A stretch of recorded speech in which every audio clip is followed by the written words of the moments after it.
मसीह यीशु के मधुर नाम में एक बार फिर से आपका स्वागत है। और एक महत्वपूर्ण चीज जो हमारे प्रभु यीशु मसीह के जीवन में हुई वो आज हम देखना चाहते हैं। प्रभु यीशु मसीह जो है यरूशलेम में प्रवेश कर रहे थे और जो है उनके ये विजय यात्रा जो है इस संसार में यरूशलेम में वो आखिरी बार प्रवेश कर रहे थे और बहुत सारी चीजें थी प्रभु यीशु मसीह के जो है मस्तिष्क में। और ऐसा कहा जाता है कि यदि एक व्यक्ति को जिसे फांसी की सजा होती है, मान लीजिए 2 साल बाद उसकी सजा होगी, लेकिन वो उसी दिन से मर जाता है जिस दिन उसकी फांसी की सजा का जो है रिटर्न जो है पैगाम आ जाता है कि फला दिन इस व्यक्ति की फांसी होगी। सो उसके बाद आप उससे पूछें कि अच्छा खाना खाएगा, अच्छा पहनेगा, कुछ अच्छी पिक्चरें और टीवी पे और कुछ सारी चीजें, उसको सारी दुनिया जो है फिर जो है व्यर्थ दिखने लगती है। और ये हमारे प्रभु यीशु मसीह के साथ तब से हो रहा है जब से वो पैदा भी नहीं हुए। यही चीज पिता के साथ भी हो रही है कि वो जैसे ही स्वर्गदूतों ने परमेश्वर का विरोध कर दिया, उसके बाद से क्योंकि परमेश्वर के हाथ में भविष्य है और भविष्य के भी वो परमेश्वर है, तो परमेश्वर पिता के लिए भी बहुत कठिन कि इस संसार में उनका बेटा मानव बन के जा रहा है। और जब वो आ गए मानव बन के तो एक एक पल कठिन क्योंकि उनको अपनी मृत्यु का दिन मालूम है। और यही वो कारण था, जैसा यशायाह में लिखा, वो दुखी पुरुष था, रोग से उसकी जान पहचान थी, लोग उससे मुख फेर लेते थे, वो मनुष्यों का त्याग हुआ था। सो प्रभु यीशु मसीह के लिए बहुत कठिन कि अपनी मृत्यु तक जो है परमेश्वर के प्रति वफादार रहे। और क्या हुआ जब वो यरूशलेम में जा रहे हैं, उसके पहले उन्होंने कहा बराबर कि हम यरूशलेम को जाते हैं, वहां मनुष्य का पुत्र जो है याजकों और महायाजकों के हाथ में, हाकिमों के हाथ में पकड़वाया जाएगा और वे उसे मार डालेंगे। प्रभु अपनी मृत्यु का दिन जानते हैं। सो प्रभु की एंट्री तो हो रही है, लेकिन एंट्री के साथ में जो है प्रभु जो है यरूशलेम को देख कर के रोए। और जो है जिसका वर्णन जो है लूका रचित सुसमाचार में जो है वहां पर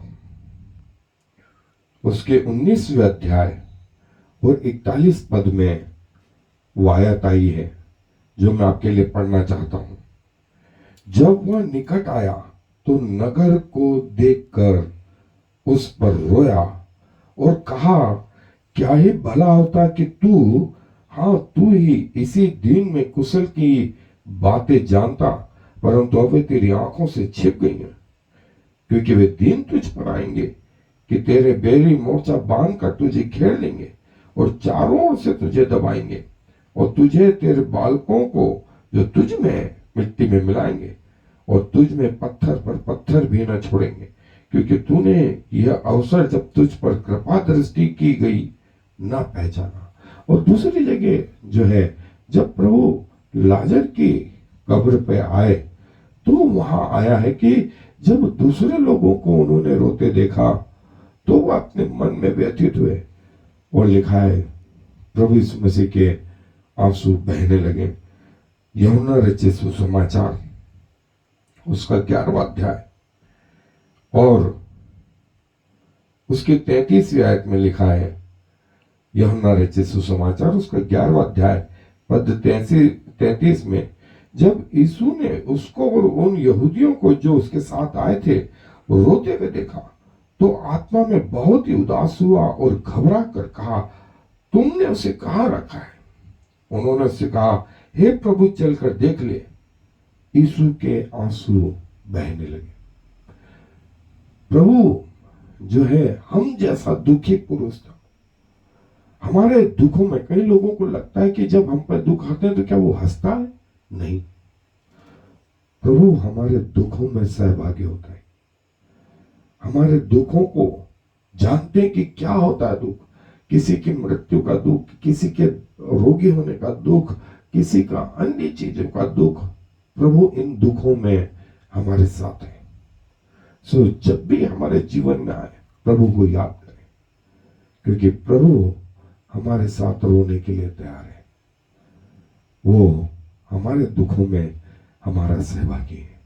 सो जीसस वेप्ट, हम इसको देखेंगे। तो आए मेरे साथ अध्ययन पे। सो जैसा हमने देखा कि हमारा प्रभु रोया, एक भी जगह बाइबल में ऐसा नहीं आया कि प्रभु यीशु मसीह हंसे।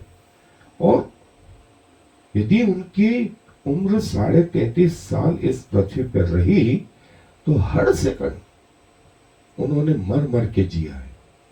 और यही मानसिक दशा जो है पिता की भी रही होगी।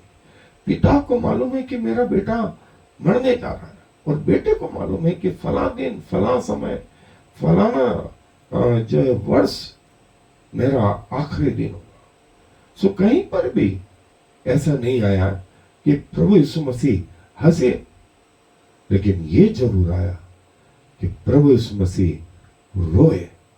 प्रभु यीशु मसीह रोए। और ये जो शब्द है, ये जो है बाइबल का सबसे छोटी आयत, जिसमें सिर्फ 2 अक्षर हैं, जीसस वेप्ट। और जो है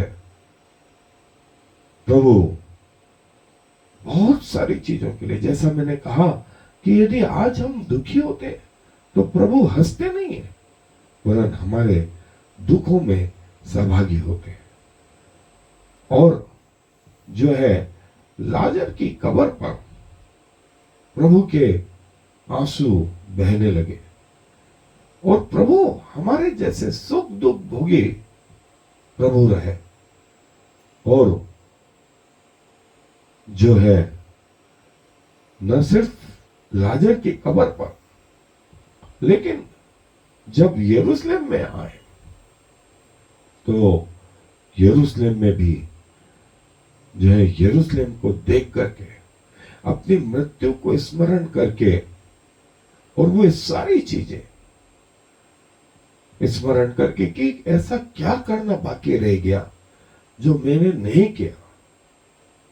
हे यरूशलेम के निवासियों, अब तुम ही न्याय करो।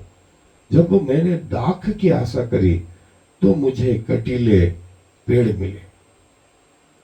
यशायाह नबी की पुस्तक का 5वां अध्याय, जहां ये आयत लिखी गई है।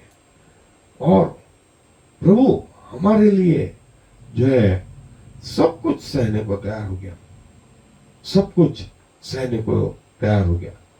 और जैसा यूहन्ना में लिखा है, हमारा मित्र, क्या ही प्रिय मित्र यीशु जैसा, जो हमारे सुख दुख में हमारे साथ होता है।